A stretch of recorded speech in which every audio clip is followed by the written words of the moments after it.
नमस्कार, live India में आपका स्वागत है। मैं सम्राट। जम्मू कश्मीर नेशनल कॉन्फ्रेंस के प्रमुख फारूक अब्दुल्ला नौगाम रेलवे स्टेशन से कटरा तक वंदे भारत ट्रेन में सवार हुए। नेशनल कॉन्फ्रेंस के फारूक अब्दुल्ला ने कहा कि मुझे बहुत खुशी है कि मैं कटरा जाने वाले इस ट्रेन से यात्रा कर रहा हूं। यह हमारे लिए बहुत बड़ा फायदा है और इससे पर्यटकों को बहुत फायदा होगा। सड़क मार्ग से यात्रा करना मुश्किल है और हवाई यात्रा की कीमतें बहुत अधिक है। यह ट्रेन, उन्होंने कहा कि यह ट्रेन हमें बहुत फायदा पहुंचाने वाली है। मुझे बहुत खुशी है कि आज मैं इस ट्रेन से जा रहा हूं कटरा। यह हमारे लिए सबसे बड़ा फायदा हुआ है। दो चीजें, एक टूरिस्ट के लिए भी, जम्मू कश्मीर के अवाम के लिए भी, कि हम आज़ादी से जा सकेंगे। अब रास्ते की परवाह नहीं है हमें ज़्यादा, क्योंकि रास्ता कई दफ़ा ख़त्म हो जाता है। दूसरा, जहाज़ वाले भी फेयर बहुत ऊपर कर देते हैं। अब हम लोगों को फायदा होगा इससे और हम उम्मीद करते हैं इसका फायदा हम इस्तेमाल करें कि एक दिन रियासत का रिश्ता बाकी इलाकों से हो जाए और ये रेल उसको पूरा कर रही है। मैं इसमें उन सब का मशकूर जिन्होंने इसमें काम किया। शुरू से ही सबकी तमन्ना थी। मुझे याद है मनमोहन सिंह जी ने इसमें योगदान दिया।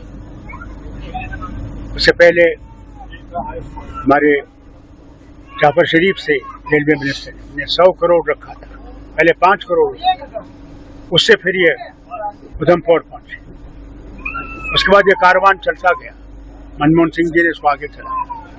वाजपेयी जी ने, उनका ये ख्वाब था कि वो रेल में कश्मीर आए, नहीं हो सका। और उसके बाद मोदी जी ने इसको पूरा किया और मैं उनका मशकूर हूँ जिन इंजीनियर्स ने हमारे ये पुल बनाए हैं, जो दुनिया के सबसे ऊंचा पुल है। आज तक कोई इतनी ऊंचाई पर नहीं है।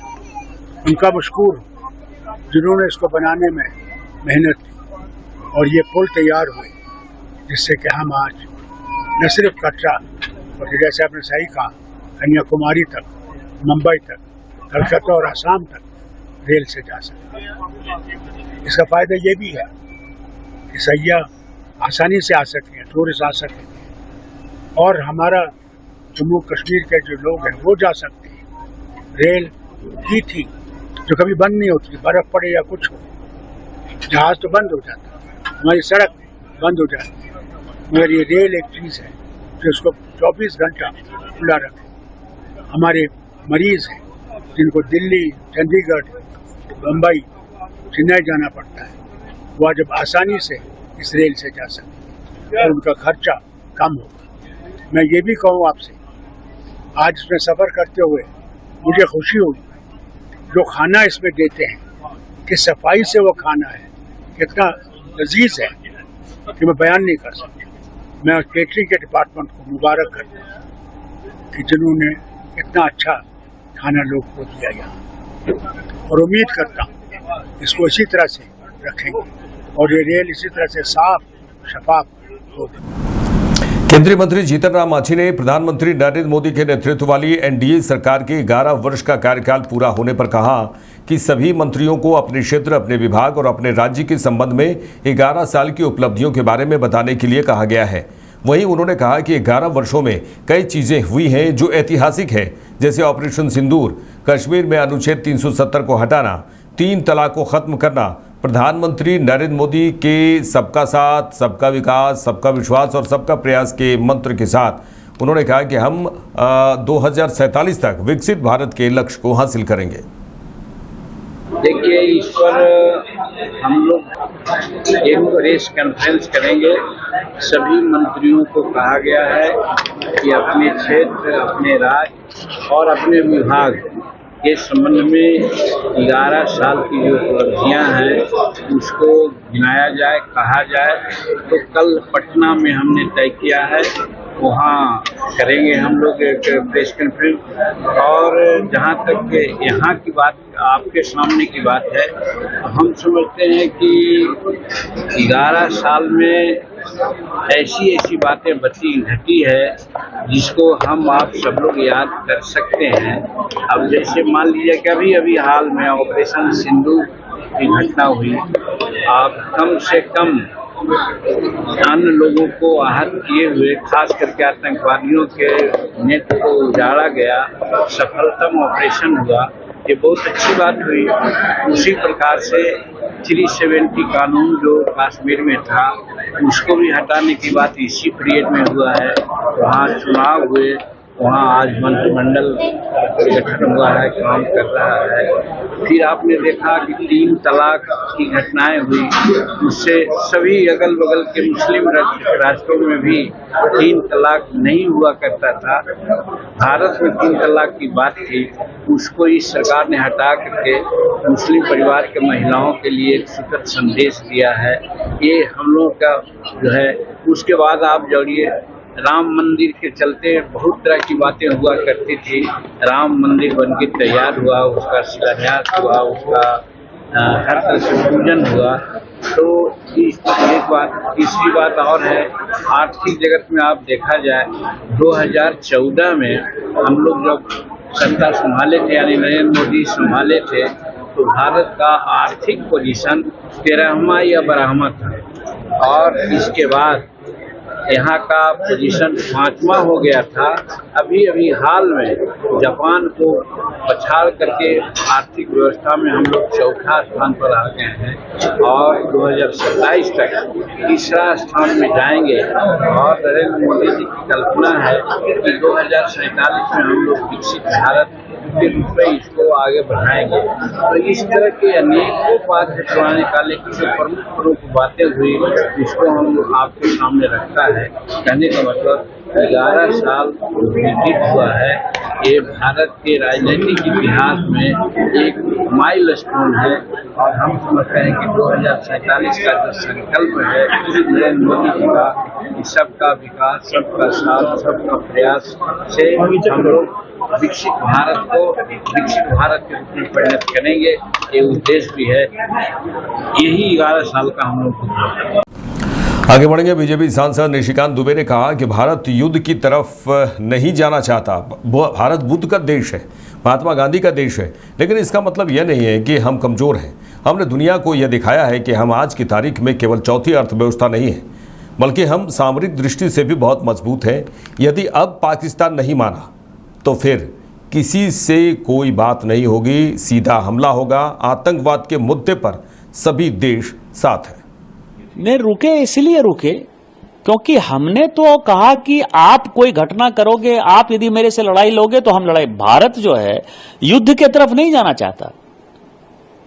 भारत बुद्ध का देश है, महात्मा गांधी का देश है, लेकिन इसका मतलब यह नहीं कि हम कमजोर हैं। हमने दुनिया को यह दिखाया कि हम आज की डेट में केवल चौथी अर्थव्यवस्था नहीं है, हम सामरिक दृष्टि से भी बहुत ही मजबूत हैं।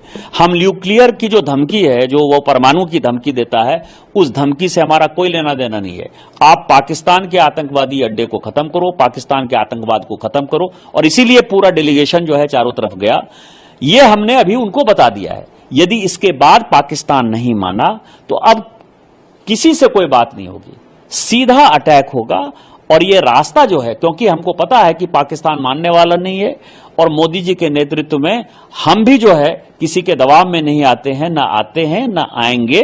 और हम जो हमारा हिस्सा है कश्मीर भी लेंगे और पाकिस्तान को ये बताएंगे कि युद्ध क्या होता है।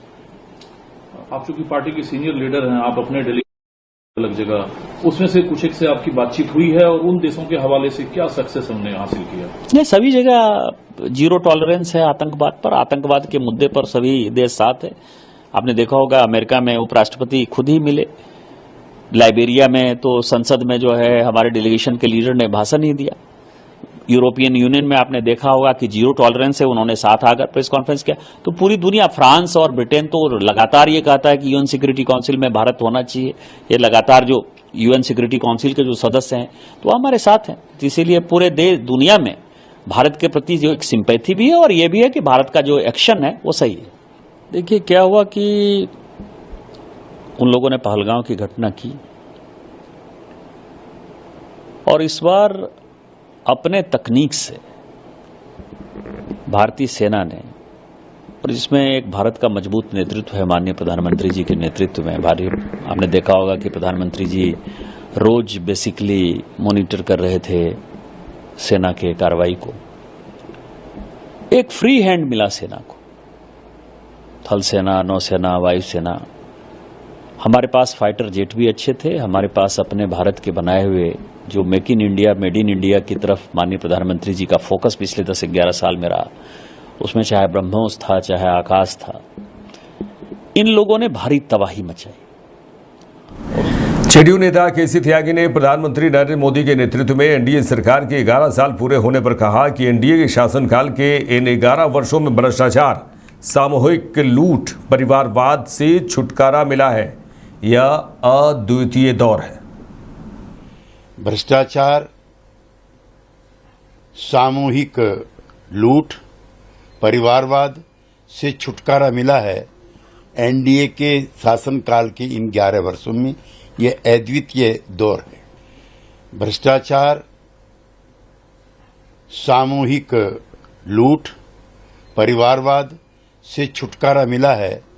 एनडीए के शासनकाल के इन 11 वर्षों में यह अद्वितीय दौर है। उत्तर प्रदेश के मुख्यमंत्री योगी आदित्यनाथ ने प्रधानमंत्री नरेंद्र मोदी के 11 साल पूरे होने पर लखनऊ में बीजेपी कार्यालय में प्रदर्शनी का उद्घाटन किया।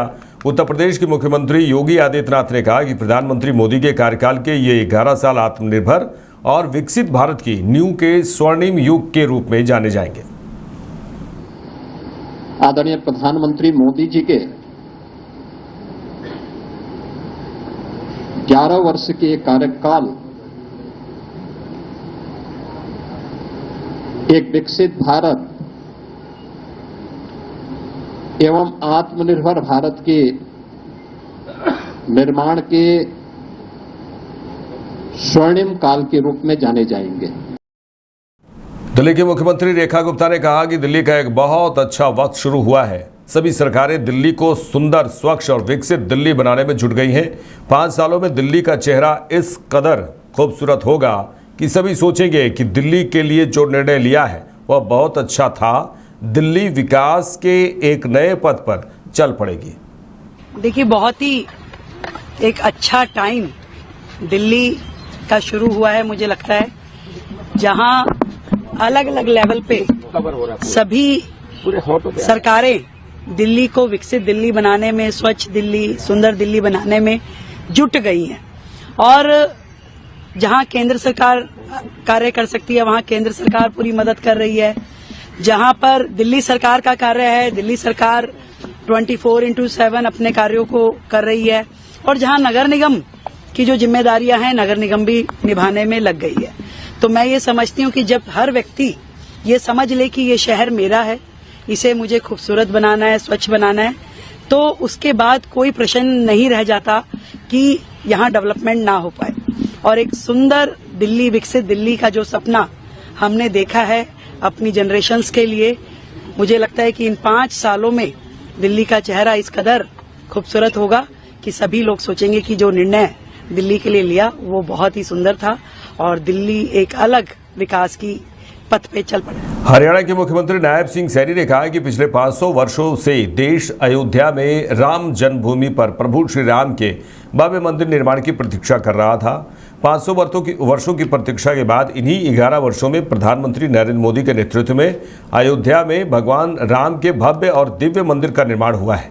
प्रधानमंत्री नरेंद्र मोदी के नेतृत्व में आतंकवाद के खिलाफ ऑपरेशन सिंदूर किया गया।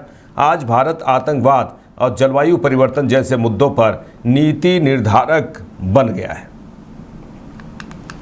हम सब ये भी जानते हैं कि पिछले 500 वर्षों से जो प्रतीक्षा देश कर रहा था, राम जन्मभूमि अयोध्या में रामलला के भव्य मंदिर का निर्माण, वो इन्हीं 11 वर्षों के अंदर नरेंद्र मोदी जी ने, जो पूरा देश इस बात को लेकर के वो चाहता था कि भगवान श्री राम की जन्मभूमि अयोध्या है और वहां पर भव्य और दिव्य भगवान श्री राम का मंदिर बनना चाहिए।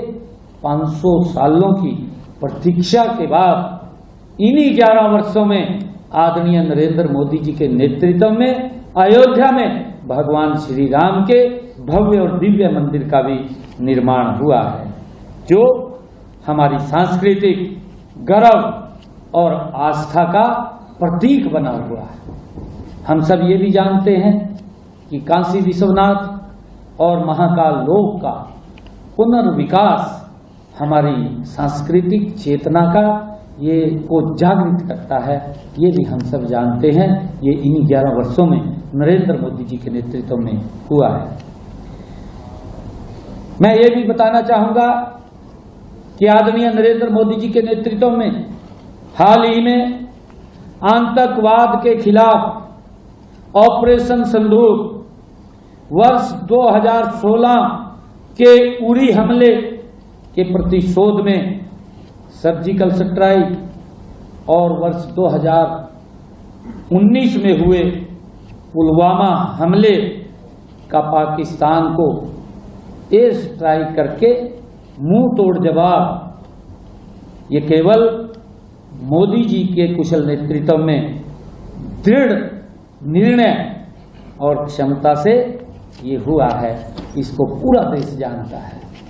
भाइयों, सभी मैं पत्रकार और छायाकार मित्रों को ये कहना चाहूंगा कि आतंकवाद और जलवायु परिवर्तन जैसे मुद्दों पर भारत आज नीति निर्धारक बन चुका है। आज भारत G20 की अध्यक्षता करता है, ब्रिक्स जैसे मंचों पर नेतृत्व करता है। ये भारत के लिए गर्व और गौरव की बात है कि इन 11 वर्षों में दुनिया में भारत की एक नई पहचान विश्व पटल के ऊपर उभरी है।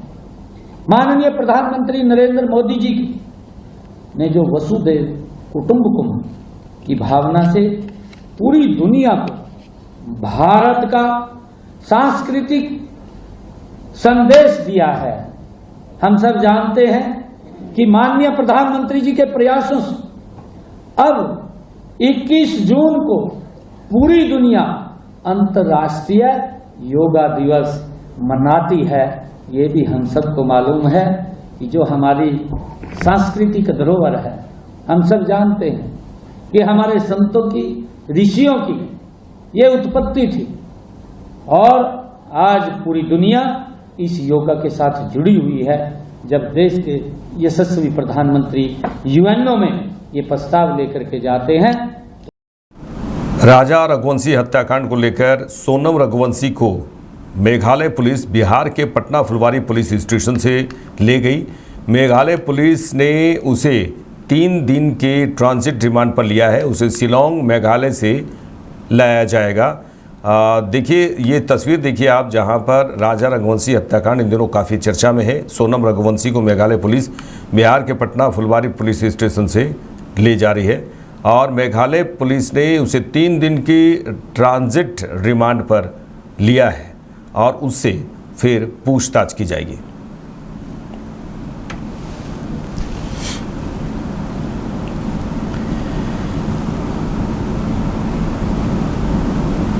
मेरे साथ इस बुलेटिन में इतना ही। देश दुनिया की तमाम खबरों के लिए देखते रहिए लाइव इंडिया। नमस्कार।